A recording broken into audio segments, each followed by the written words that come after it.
The mosque floor cracked like thunder. Stone split beneath my knees as I whispered Allah for the 1000th time. But what rose from that opening wasn't what anyone expected, not even the Imam who'd been praying beside me for 40 years.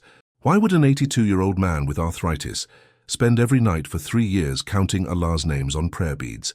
What did he see rising from that crack in the mosque floor that made the entire congregation fall silent in absolute terror and wonder? This story will shake everything you think you know about dhikr, about persistence in faith, and about what happens when a believer refuses to give up, even when his own body is giving out. Stay until the very end, because what this elderly man witnessed that night in the East London Mosque changed not just his life, but revealed a truth about Islamic devotion that scholars have debated for centuries. Before I continue with this extraordinary testimony, please check if you're already subscribed to the channel and leave in the comments which country you're watching from. I want to know how far this story about faith and perseverance is reaching. My name is Ibrahim Hassan. I came to London from Somalia in 1975 when I was just 32 years old. I worked as a taxi driver for 45 years. Driving through the streets of this city, I learned to call home, even though my heart never left Mogadishu. But 3 years ago, everything changed. My wife Amina, who had been my companion for 53 years, passed away after a long battle with cancer. We had no children. Allah had not blessed us with that gift. And suddenly, at 79 years old, I found myself completely alone in our small flat in Tower Hamlets. The silence was unbearable. For 5 decades, I had heard her voice first thing in the morning and last thing at night. Now there was nothing but the hum of the refrigerator and the distant sound of traffic outside my window. Depression consumed me like a slow fire. I stopped driving my taxi. I barely ate. Some days I wouldn't even make it to the mosque for Fajr prayer, something I hadn't missed in 40 years. My neighbor, Brother Yusuf, became worried. He would knock on my door with food, with company, with concern in his eyes. "Ibrahim," he said one evening, "you're dying slowly. This isn't what Amina would have wanted for you." But what was I supposed to do? How do you fill a void that deep? How do you find purpose when the person who gave your life meaning is gone? That's when the Imam gave me advice that would change everything, though at the time, I had no idea just how literally everything would change. Imam Abdullah found me sitting alone in the mosque after Isha prayer one night. Most of the congregation had left, but I remained, staring at the mihrab, unable to find the energy to go home to my empty flat. "Brother Ibrahim," his voice was gentle as he sat beside me, "you're in pain. I can see it in your eyes. The kind of pain that prayer alone sometimes cannot heal." I nodded, unable to speak without crying. "I want to share something with you," he continued. "A practice that the Prophet Muhammad, peace be upon him, recommended for those whose hearts are breaking. Have you heard of the practice of counting Allah's 99 names?" "Yes, of course," I replied. "Al-Asma'ul Husna, the beautiful names." "Not just reciting them once," the Imam said, pulling out his worn tasbih beads, "but dedicating yourself to them. Some of the Sahaba, when they faced unbearable grief, would recite one of Allah's names 1,000 times every night. Not for a week or a month, but until their hearts found peace again." He looked at me seriously. "It requires patience, Ibrahim. True patience, the kind that tests your faith. But those who persist, they often witness things that change them forever." Something in his words stirred something dormant inside me. "Which name should I recite?" "Start with Allah," he said simply. "The greatest name, the one that encompasses all others. 1,000 times every night after Isha, here in the mosque, in this exact spot where we're sitting now. Don't count the days. Don't look for immediate results. Just persist." I felt skeptical. How would counting beads help fill the emptiness Amina had left? But I had nothing else. No purpose, no direction, just endless empty hours. "I'll try," I whispered. The Imam smiled and placed his hand on my shoulder. "Don't just try, Ibrahim. Commit. Because if you truly commit, if you reach 1,000 with a sincere heart, Allah may show you something extraordinary." That night I went home and couldn't sleep. The Imam's words echoed in my mind. Something extraordinary. What did that mean? But more importantly, what did I have to lose? The first night was harder than I expected. My knees ached from sitting on the mosque floor. My fingers cramped around the tasbih beads.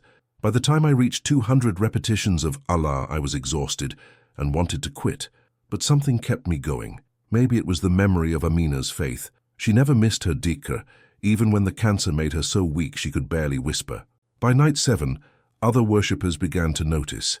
An elderly man, alone in the corner of the mosque after Isha, counting beads for hours with tears streaming down his face.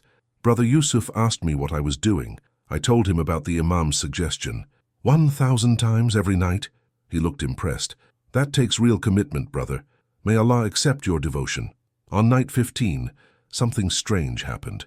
As I passed the 500th repetition, I felt a sudden coolness in the air around me, even though it was summer and the mosque was warm. The sensation lasted only a moment, but it was distinct, unmistakable. I looked around. No windows were open. No air conditioning was running. Just that brief, unexplainable coolness that seemed to wrap around my shoulders like an invisible shawl. I dismissed it as my imagination and continued counting. On night 23, the coolness returned, stronger this time, and with it came a scent, rosewater, Amina's favorite scent. She used to put a few drops in her bathwater every Friday. My hands froze on the beads. I looked around wildly, expecting to see someone spraying perfume nearby, but I was alone in my corner. The few other worshippers present were scattered throughout the mosque, far from me. "Amina?" I whispered into the empty air. No response. Just that lingering scent of roses that made my heart ache with longing. The Imam passed by and saw my distressed expression. "Are you all right, Brother Ibrahim?" I smelled something. Rose water. My wife's scent. He nodded slowly, knowingly. "Continue your dhikr, brother. Don't let anything distract you. Not even the signs that begin to appear." Signs? What signs? But he walked away before I could ask. By the second month, the occurrences had become impossible to ignore. Other worshippers began experiencing strange things when they prayed near me. Brother Yusuf claimed he heard whispers in Arabic, ancient Arabic, coming from my direction, even though my lips were only forming the word Allah silently on the beads. A young convert named James said he saw a faint golden light emanating from my tasbih beads one night. When he asked me about it, I had no explanation. I hadn't seen any light. The Imam started watching me more closely during these sessions. He would position himself where he could observe me without being obvious about it. I caught him making notes in a small journal once. On night 57, I experienced something that truly frightened me. As I reached the 800th repetition, my vision suddenly blurred. The mosque walls seemed to shimmer, becoming translucent. For just a moment, no more than a heartbeat, I saw through them. Beyond the walls, I saw figures. Tall figures, neither fully solid nor fully transparent, standing in circles around the mosque. They were facing inward, toward the building, in what looked like their own form of prayer.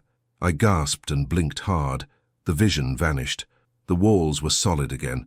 My heart was racing. "Did you see something?" The Imam's voice startled me. He had been watching. "The walls, they became transparent. I saw beings outside, standing in circles." The Imam's face grew serious. He came and sat directly in front of me, breaking his usual distance. "Ibrahim, listen carefully. What you're doing, this dedicated dhikr, it's opening doors. Doors between the seen and unseen worlds. The Prophet, peace be upon him, taught us that sincere remembrance of Allah can thin the veils." "What does that mean?" My voice shook. "It means you're being noticed, not just by Allah but by His creation. The angels hear your devotion, and perhaps other beings as well." "Other beings?" A chill ran down my spine despite the warm evening. The Imam lowered his voice. "Continue your practice, Ibrahim. You're close to something significant. But remember, no matter what you see, what you hear, what approaches you, keep counting. Complete your 1,000. Don't stop." I couldn't sleep that night. The Imam's words haunted me. Other beings. He meant jinn, of course. The thought terrified me. The next morning, I went to the mosque library and began researching. I found hadith about dhikr, about the angels who gather around those who remember Allah. I read accounts from Sufi scholars about the spiritual stations one could reach through persistent remembrance.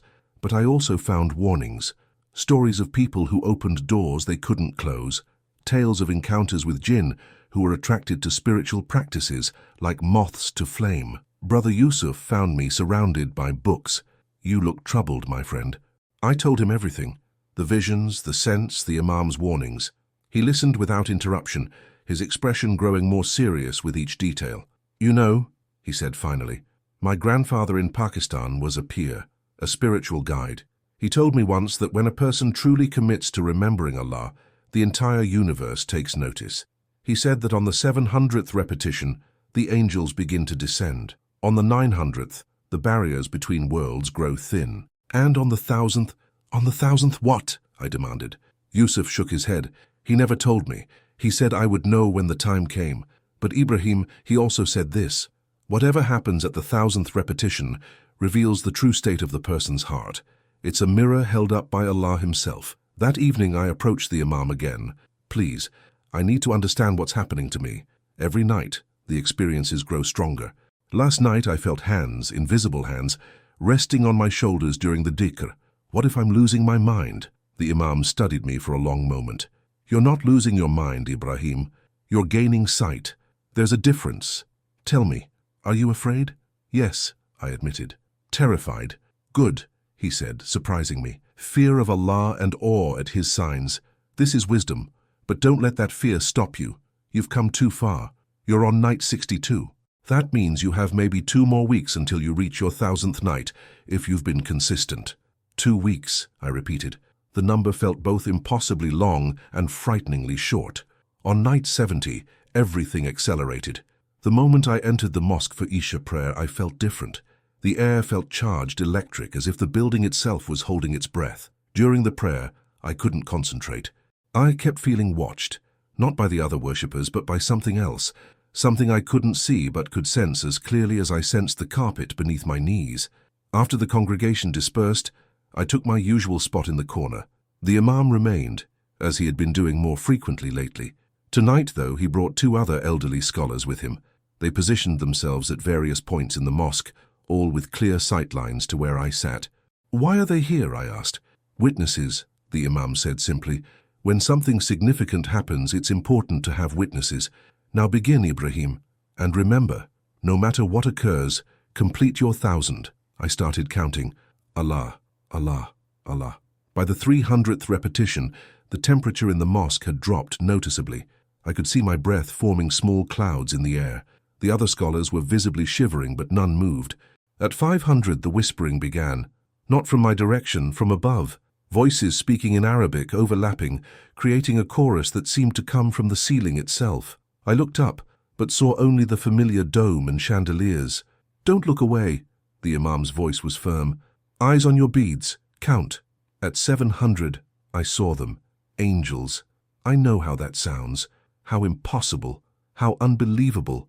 But I saw them as clearly as I see my own hands. They were descending from above, filling the mosque, standing in rows behind me, around me, above me. Their presence was overwhelming, beautiful, terrifying. Tears poured down my face. My voice cracked as I continued, Allah, Allah, Allah. At 850, the mosque floor began to glow. A soft golden light emanated from the stones themselves, spreading outward from where I knelt. The scholars gasped. I heard one of them recite Ayat al-Kursi in a trembling voice. At 900, I understood what was going to happen. I didn't know how I knew, but I knew with absolute certainty. The floor was going to open, and something was going to emerge. The question was, what? 951, 952. My voice was barely a whisper now.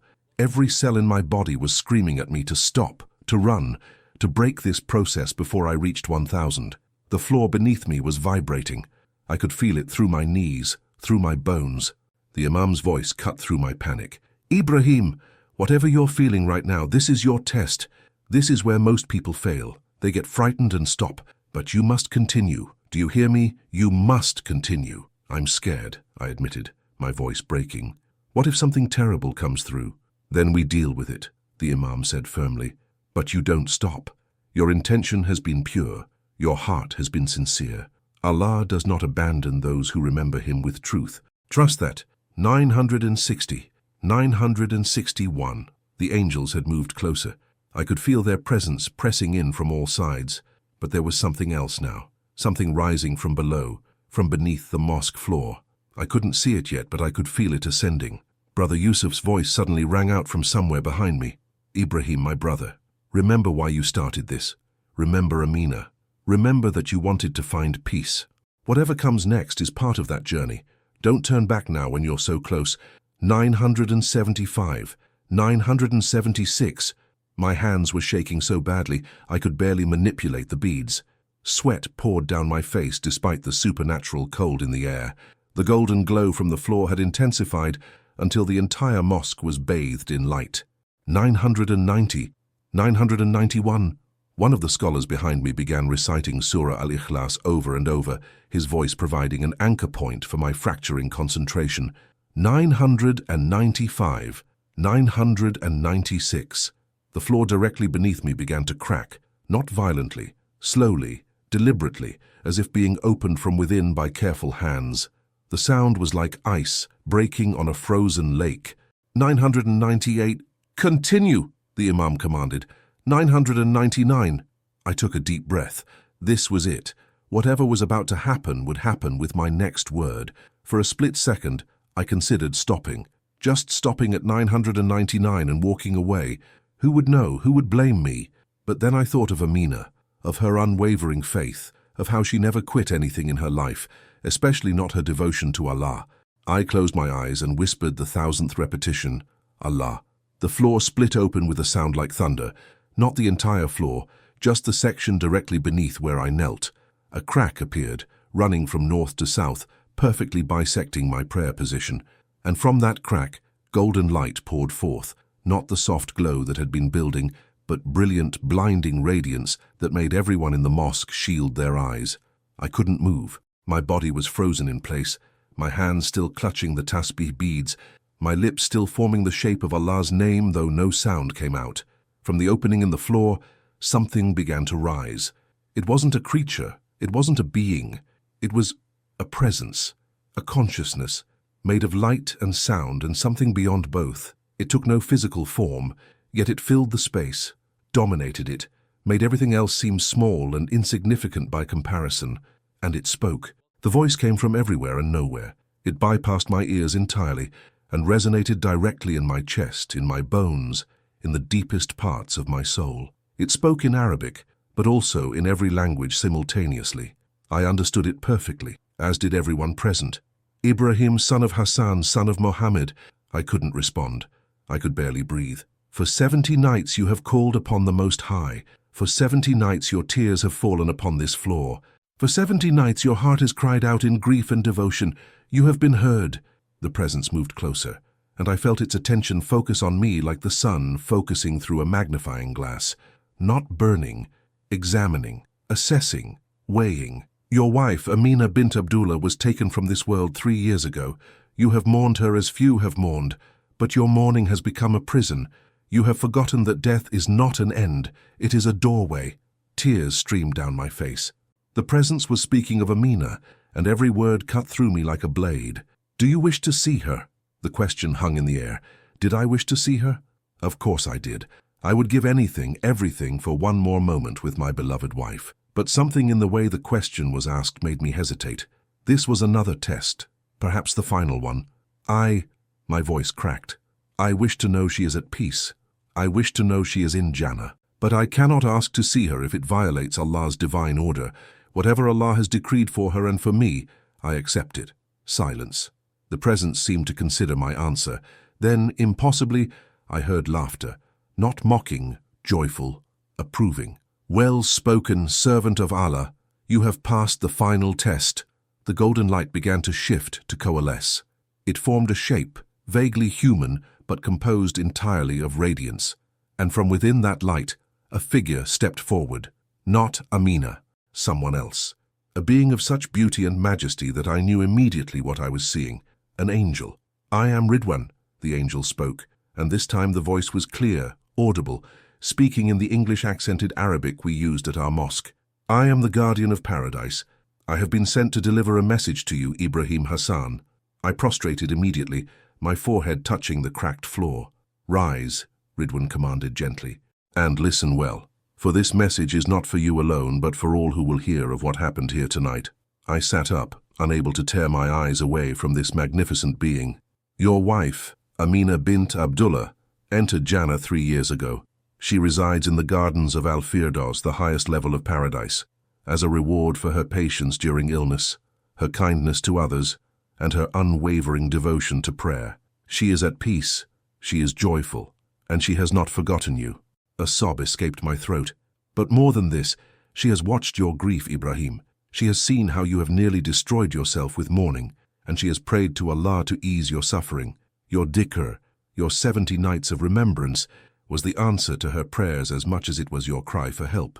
The angel moved closer, and I felt warmth radiating from his presence. Not physical heat, but a warmth of compassion, of understanding. Allah does not open the floor of mosques for everyone, Ibrahim. What you have witnessed tonight is rare, granted only to those whose hearts are pure and whose devotion is absolute. But this experience comes with a responsibility. What responsibility? I managed to ask. You must live, Ridwan said simply. You must live fully, purposefully, joyfully. Your grief honored Amina, but your continued existence honors her even more. She wants you to help others, to share your faith, to be a light in this dark world until the day Allah calls you home. Can you do this? I thought of the past 3 years, the isolation, the depression, the slow death of my spirit. And then I thought of Amina in paradise watching me waste away. I can, I whispered. I will. Then receive this gift, the angel said. He reached forward and touched my chest, directly over my heart. The sensation was indescribable, like being filled with liquid light, like every cell in my body was being renewed, healed, brought back to life. When he withdrew his hand, I felt different. The crushing weight of grief that had sat on my chest for 3 years was gone. Not forgotten. Grief never truly disappears, but transformed into something bearable, something that no longer defined my entire existence. Remember this night, Ridwan said, beginning to fade back into light. Remember that Allah hears those who call upon Him. Remember that death is not the end of love, and remember that every ending is also a beginning. The crack in the floor began to close. The mosque fell silent. The golden light faded. The crack in the floor sealed itself as if it had never been, leaving only the faintest seam in the stone, a reminder of what had occurred. I sat there for a long time, unable to move, unable to process what I had just experienced. The Imam and the 2 scholars approached me slowly, their faces showing a mixture of awe and fear. "Brother Ibrahim," the Imam said softly, kneeling beside me. "Are you all right?" I looked at him and realized I was smiling, actually smiling, something I hadn't done genuinely in 3 years. "I'm more than all right," I said. "I'm free." The scholars wanted to question me immediately, to document every detail of the experience, but the Imam waved them off. "Let him rest. There will be time for questions later. For now, let him absorb what has happened." Brother Yusuf helped me to my feet. My knees should have been screaming in pain after hours of kneeling, but I felt no discomfort. If anything, I felt stronger than I had in years. "You saw an angel," Yusuf whispered, his eyes wide. "You actually saw Ridwan, the guardian of paradise." "I did," I confirmed, "and he gave me a message. Not just for me, for everyone." Word spread quickly through the Muslim community in East London. By the next day, people were coming to the mosque to see the place where the floor had opened, to ask me questions, to touch the spot where I had knelt. The Imam had to give a special khutbah that Friday addressing what had happened. He spoke about the power of sincere dhikr, about the reality of the unseen world, about how Allah rewards those who persist in remembrance. "But," he cautioned the packed congregation, "do not attempt to replicate Brother Ibrahim's experience seeking miracles. He did not do this dhikr to see angels or to witness supernatural events. He did it because his heart was broken, and he turned to Allah in his darkest hour. The miracle was a gift, not a goal." In the weeks that followed, my life transformed completely. The depression that had consumed me vanished. I started driving my taxi again, but now with a new purpose. I would pick up passengers, and if they seemed interested, I would tell them about that night, about faith, about how Allah never abandons those who sincerely call upon Him. I started volunteering at the mosque, helping teach new converts about Islam. I visited the sick in hospitals, offering comfort from someone who understood grief. I became, as the angel had instructed, a light in the darkness. But the most profound change was in how I thought about Amina.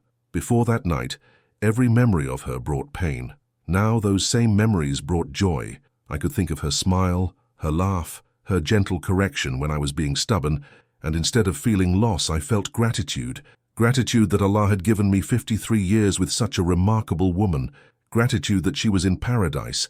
Gratitude that we would meet again. 6 months after the incident, something unusual happened. A young woman came to the mosque asking specifically for me. Her name was Safia, and she was a revert to Islam, struggling with depression after losing her mother. "They told me you're the man who saw the floor open," she said quietly. "I know how that sounds. But I'm drowning and I need to know, does prayer really work? Does remembrance really help? Or is it all just stories?" I looked at this hurting young woman and saw myself 3 years earlier, lost, hopeless, barely holding on. "Let me tell you what happened," I said, "and you can decide for yourself." It's been 2 years since that night in the East London mosque. The seam in the floor is still there, barely visible unless you know where to look. But for those who were present, who witnessed what happened, it serves as a permanent reminder of a truth that's easy to forget in our modern world. The unseen realm is just as real as the seen one. I'm 84 years old now. My health is good, better than it has any right to be at my age. I still drive my taxi. I still volunteer at the mosque. I still tell anyone who will listen about the night Allah answered my cry. But the most important thing I learned from that experience isn't about angels or miracles or supernatural events. It's something simpler and more profound. Persistence in faith matters. When the Imam first suggested I do the dhikr for 1,000 nights, I was skeptical. It seemed impossible, meaningless, a waste of time. But I did it anyway because I had nothing else. And in doing it, in showing up night after night, even when I felt no different, even when I saw no results, I proved something to myself and to Allah. My faith wasn't dependent on immediate rewards. It was real. It was deep. It was unshakable. The Prophet Muhammad, peace be upon him, taught us that the best deeds are those done consistently, even if they're small. He didn't say we needed grand gestures or dramatic spiritual experiences. He said, persist, be consistent, show up. That's what I did. I showed up for 70 nights. And on the 70th night, Allah showed up for me in a way I never expected. So what's the lesson here? What should you take from the story of an elderly Somali taxi driver who saw the mosque floor open? First, never underestimate the power of dhikr. The remembrance of Allah is not just words. It's a spiritual practice that can literally change your reality. When you persistently call upon Allah with sincerity, you're not just saying words into empty air. You're opening channels. You're creating connections. You're inviting divine intervention. Second, grief is not a sign of weak faith. It's a sign of deep love. I grieved Amina because I loved her profoundly. The angel didn't condemn my grief. He honored it while also calling me to transform it. You can mourn and still have faith. You can hurt and still trust Allah. The two are not mutually exclusive. Third, and most importantly, endings are not final. Amina's death felt like the end of everything, my purpose, my joy, my reason for existing. But it was actually a doorway to a new beginning, a beginning where I help others who are hurting, a beginning where I understand the temporary nature of this world in a way I never did before, a beginning that will lead, Allah willing, to a reunion in paradise that will make our 53 years together seem like a single day. What happened to me can happen to anyone who truly commits to remembering Allah. Maybe not the exact same way. Maybe you won't see angels or witness floors opening, but Allah will respond. He always responds to sincere hearts. If you're watching this and you're in pain, if you've lost someone you love, if you feel like the darkness will never end, I want you to hear this.